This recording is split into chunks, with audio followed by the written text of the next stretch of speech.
Selamat siang. Hari ini saya akan mempresentasikan hasil materi saya yang berjudul Manajemen Kualitas Air terhadap ikan mujair dengan menggunakan sistem resirkulasi. Tapi sebelum itu saya akan memperkenalkan diri. Perkenalkan, nama saya Yogi Nepospo. Saya berasal dari Fakultas Perikanan dan Ilmu Kelautan Universitas Negeri Gorontalo. Langsung saja, ikan mujair adalah salah satu jenis ikan air tawar yang sering dikonsumsi dan juga dibudidayakan dengan bentuk badan yang cukup pipih dengan warna abu-abu, coklat maupun hitam. Menurut Setianto 2014 bahwa ikan ini berasal dari perairan Afrika, yaitu sampai sekitar dataran rendah Zambezi, Sirte dan juga dataran pantai delta Zambezi sampai dengan pantai Algoa. Pada saat ini ikan mujair telah tersebar sangat luas, kurang lebih ke 90 negara di dunia, termasuk Indonesia. Ikan mujair pertama kali ditemukan di Indonesia oleh Bapak Mujair pada tahun 1939 di muara Sungai Serang, pantai selatan Blitar, Jawa Timur. Beliau berhasil mengembangbiakan ikan yang bukan asli dari perairan Indonesia dan menjadi sangat populer hingga sekarang ini. Identifikasi kualitas air dapat dilakukan dengan cara melakukan pengukuran dan analisis kualitas air dengan pemahaman yang baik terhadap konsep dasar fisika tentang resistivitas dan juga konduktivitas, serta konsep dasar kimia tentang larutan asam, basa, garam, larutan buffer, dan juga hidrolisis garam. Korelasi nilai hambatan dengan kualitas air menggunakan konsep sifat air sangat murni yang dikembangkan dengan Bevilacqua. Sistem resirkulasi. Sistem budidaya resirkulasi adalah sistem budidaya ikan yang dimana air di dalam kolam budidaya disirkulasi kembali melalui proses yang sedemikian rupa sehingga kotoran ikan, sisa pakan dan senyawa serta gas beracun hasil efek samping dari kotoran ikan dapat dijebak dalam tangki pengendapan dan filtrasi.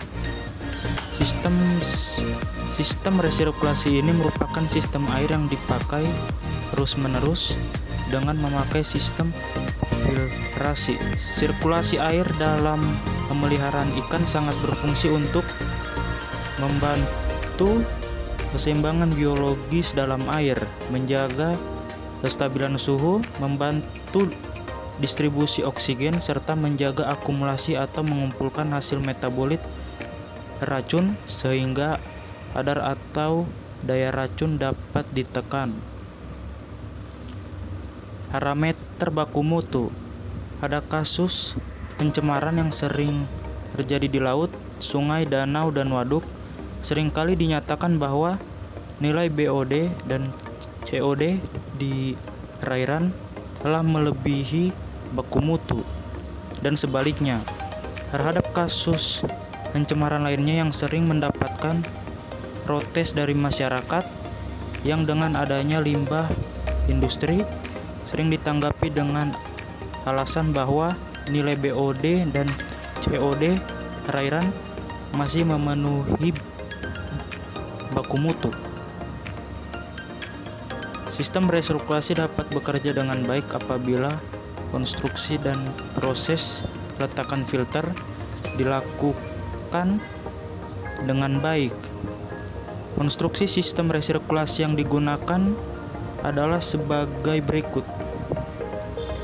Dapat dilihat pada gambar di atas, dapat diketahui bahwa sistem resirkulasi yang digunakan terlihat baik dan tersusun rapi. Umumnya Konstruksi sistem resirkulasi ini adalah wadah filter fisika yang berisi zeolit, arang, pasir, kerikil, dan ijuk yang dipasang di paling atas. Kemudian di bawahnya terdapat filter biologi yang diisi eceng gondok, dan pada paling bawah adalah media budidaya.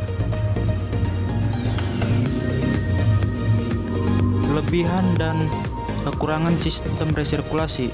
Menurut Lasordo 1998, bahwa keuntungan dari sistem resirkulasi adalah efektif dalam pemanfaatan air dan lebih ramah lingkungan, karena kondisi air yang digunakan dapat terkontrol dengan baik. Sedangkan kelemahan dari sistem ini adalah mahalnya biaya yang harus dikeluarkan karena kondisi yang teratur agar dapat berjalan dengan baik.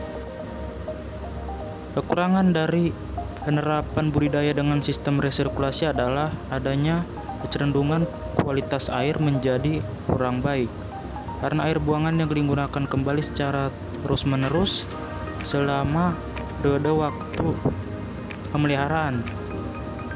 Artinya, walaupun air buangan dalam sistem resirkulasi akan terus disaring oleh filter yang ada, namun tetap memiliki batasan, sehingga apabila melebihi batasan pemakaian, maka kualitas air yang terdapat dalam kegiatan budidaya ikan mujair akan semakin menurun. Sekian dari presentasi saya. Sekian dan